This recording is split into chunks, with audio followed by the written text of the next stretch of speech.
Hi everyone and welcome back to my channel. Today I'm making for you all a Kurma stuffed date cup. So I came up with this recipe after I made the burfi tartlet last year. I said, you know what, I'm going to use that same tart and stuff it with dates and pistachios.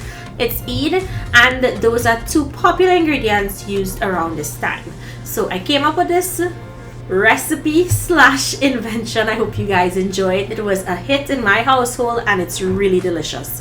So we're gonna get started with making the tart shell.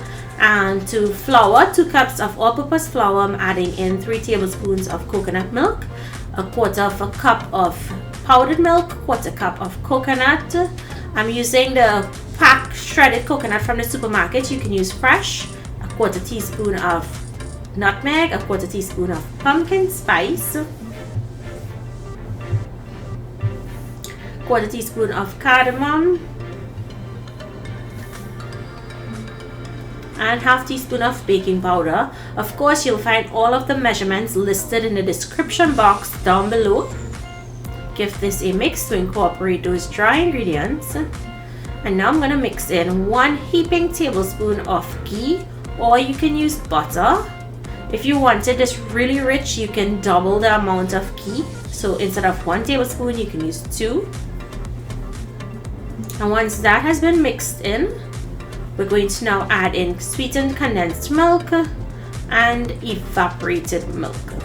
Now this recipe calls for exactly 1 cup of evaporated milk, but you'll notice I'm going to add it in increments. I'm going to add a little and mix, and then I'll add a little again and mix, and then eventually all goes in. We want a really nice soft dough.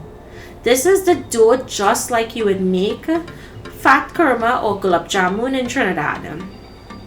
So once the dough comes together, if it's dry still, I suggest adding some more milk, but you want a nice soft dough, but it shouldn't be too sticky. You see how it looks there? It came together beautifully. Now I'm going to transfer this to a floured surface. And we're going to roll it out to about 1/4 of an inch in thickness.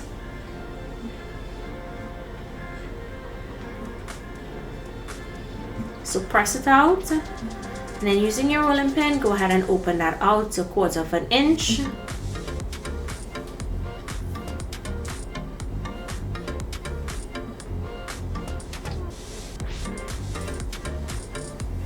Now I'm going to be using a cookie cutter to cut rounds. You can use whatever you have on hand.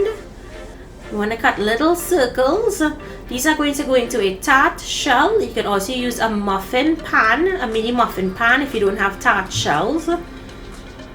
And you're going to take the rest of the dough that's left over and form it into a ball, and you're going to roll that out again. You're going to get more pieces or more rounds from that.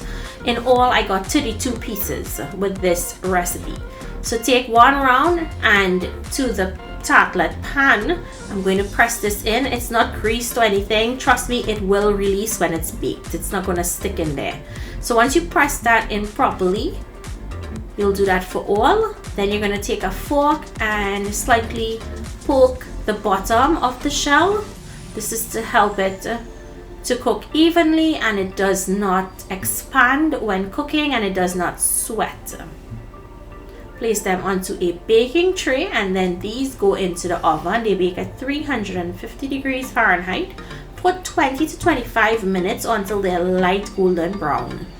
In the meantime, let's prepare the filling. So I'm using 1 cup of dates here with 1 cup of pistachios, and I'm going to blend that until it's nice and fine. I'm going to empty that first set into a bowl, and then I'm going in again with 1 more cup of dates, and I'm going to use some of that same blended mixture here again. So I'm not using more pistachios, but just that first blended mixture. Blend again, and then once it's nice and fine, empty it into the bowl. And because dates are really sweet, I wanted to add something that was tart. So I'm going in with some dried cranberries and a 1/4 cup of pistachios. And blend until nice and fine. If you wanted to use another dried fruit of your choice, of course, feel free to. Add that to the date mixture and give this a mix. Once mixed in, go ahead and set it aside. Now dates are naturally sticky, so you don't have to add anything to this. It's going to come together beautifully.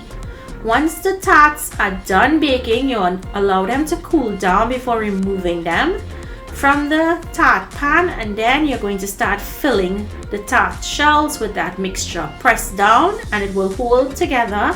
I'm topping with 1 pistachio so people know that there's nuts in there.